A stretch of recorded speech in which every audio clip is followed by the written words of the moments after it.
Good morning, stepsons. I do this channel primarily for young men that have grown up without a dad. I realize that the challenges that come from being raised without a dad change over time. When I was younger, the challenges were often practical in nature, at least the ones on the surface. It's like how you do things. What are you going to do? What kind of a job should you get? You got someone to show you how or help test your theories or push back on you a little bit more than mom does, because moms are by nature more tender and want to take away your pain. Well, part of the growth you need to experience to enter full adulthood is to experience some pain and figure out that you can get through it and it's not going to kill you.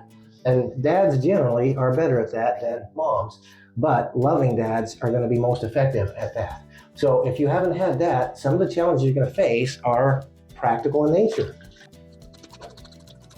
The next challenge that I feel like I faced when I was growing up without my dad was social in nature. Confidence in developing a relationship beyond just a friendship with the opposite sex, and particularly trusting yourself or figuring out whether you know, are you going to be a good lifelong companion? Are you capable of being a good husband and a good father? I could observe my friends' dads, and I did. There was a lot of variety in that. But it was still a challenge. You're questioning yourself. Am I going to be able to be committed for life? I wanted a good family and a stable marriage and a good home life. That's what I felt like I missed the most growing up. Well, I managed to convince my sweetheart to marry me, and we got married and started having kids. Then the worries switched to provider. Am I going to be able to provide for my family? Did go to college. Actually, I had about a year and a half left when my sweetheart and I got married. In fact, she paid for the last part of my college.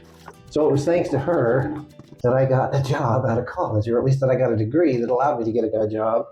I started to be able to provide for my family, and that allowed her to quit her job and be home with our kids. That was our desire. That's when my worries shifted a little bit to something that had been there all along, but that I hadn't addressed. One of the biggest challenges that you face, am I good enough? It's self-doubt. Is there something wrong with me that my dad wouldn't love me? And if dad wouldn't love me, then there must be something wrong with me. You've got this embedded message in your subconscious that's questioning your worth and your worthiness. When you tackle all these other ones, the practical ones, the social ones, the providing ones, the physical discipline ones, you haven't yet tackled that one underneath that is there something wrong with me, or am I worthy of love? At any point in the chronology of your life, if you don't address that, it's going to be there until you do. For those of you that relate to what I'm talking about, I've got a new guide that I put together. This is a 5-step guide to help you tackle the things that you're at most risk of not getting if you've grown up without a dad. You might think they're easy, you might think they're stupid, or you might think they're too hard.